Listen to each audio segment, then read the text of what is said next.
자, 마포구가 김어준 씨 케이스를 두고 법률 자문을 받았습니다. 이거 세금까지 들였다는 논란이 일고 있는데 서울시가 이건 과태료 부과 대상이 맞다라고 판단했는데도 굳이 마포구가 법률 자문을 통해서 과태료를 부과하지 않기로 해서 논란이 되고 있는데 뒷이야기가 이렇습니다. 지난해 12월부터 3개월간 서울 25개 자치구에서 방역수칙 위반 인원 2,053명이 신고됐는데 법률 자문을 받은 게 마포구의 이 김어준 일행 신고건이 유일하다. 마포구를 제외하고 24개 자치구에서 법률 자문 없이 과태료를 부과하거나 계도 조치에 들어갔다. 결국 마포구는 김어준 씨 일행에 과태료를 부과하지 않기로 결정을 한 겁니다. 박성배 변호사님. 서울시가, 마포구보다 상위 기관의 서울시가 이건 과태료 부과 대상이 맞다라고 했는데도 법률 자문을 받고 과태료를 부과하지 않았고 25개 자치구에서 이 건이 유일했다는 겁니다. 김어준 씨 건이 마포구에. 네. 이건 마포구가 김어준 씨에게 과태료를 부과하지 않기 위해서 세금을 쓰면서 법률 자문을 받은 것입니까?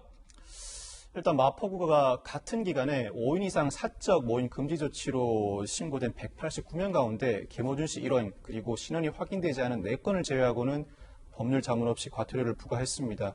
왜 김어준 씨 일행에 대해서는 곧바로 과태료를 부과하지 않고 법률 자문을 실시했느냐 하는 물음에 마포구 관계자는 개인적인 사안이 아니었고 TBS의 공적 모임이라는 공문이 정식으로 접수되었기 때문이다라고 설명을 하고 있는데 사실 이 사안은 쟁점이 복잡하지 않습니다.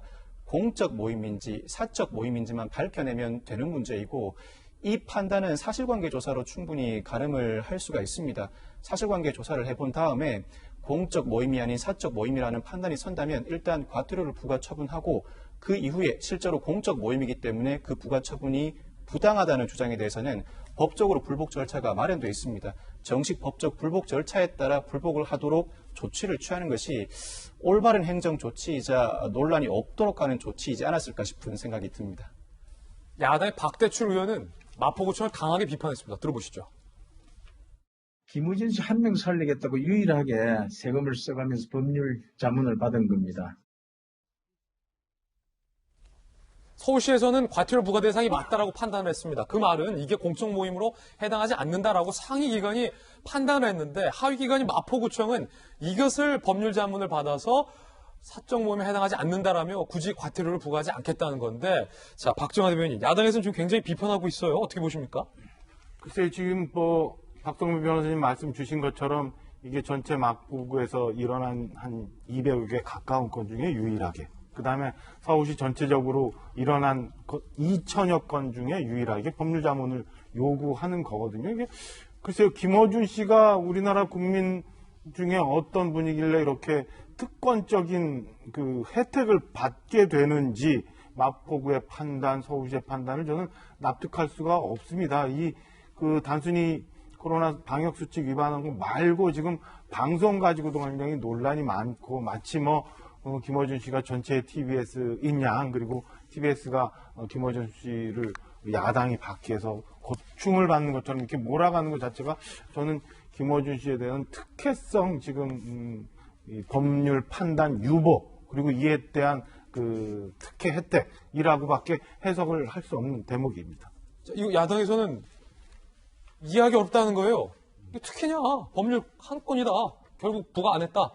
이거 무조건 봐주기면 특혜다. 야당에서 이렇게 주장하는데 박수현 대변인께서 어떻게 보세요? 저는 이 문제를 판단하는데 이걸 알아보면 될 것 같아요. 지금 그 TBS 측에서 공적 모임이다라는 공문을 보냈다는 거 아닙니까?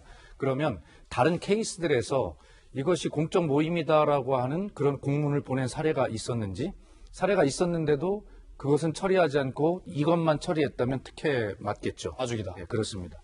근데 그런 그 어떤 비교의 기준이 거기에서 출발돼야 된다는 것이고요. 명확하군요. 네, 그렇습니다. 그렇게 해야 될 것 같고 또 아까 박성배 변호사님 말씀을 들으면서 저는 저게 정답이다 이렇게 생각을 했어요. 서울시가 1차로 그런 판단을 했다면 과태료 부과하고 그리고 뒤에 불복 절차가 있다면 그렇게 밟아도 되는 거 아닌가 하는 생각도 저는 들었는데 마포가 근데 왜 그랬을까요? 아니 그러니까 거기서는 일단 공문이 접수가 됐기 때문에 그에 따라 처리를 했다는 건 아닙니까? 그래서 제가 다시 말씀을 드리지만 다른 케이스에도 그런 공문이 접수된 게 있는지 살펴보고 있는데도 이것만 처리했다 그러면 그것은 뭐 봐주기 특혜에 맞겠죠. 그래서 그 기준은 비교 기준은 그렇게 보자. 그러나 원래적으로는 아마 그 공문이 오기 전에 박성구 변호사님 지금 잡은 말씀대로 그렇게 처리하고 그리고 불복 절차가 다 있으니까 그렇게 좀 권리를 보장해 줄 수 있는 방법은 없었는지 그래서 이런 논란을 좀 피해가는 게 현명하지 않았는가 하는 생각도 듭니다.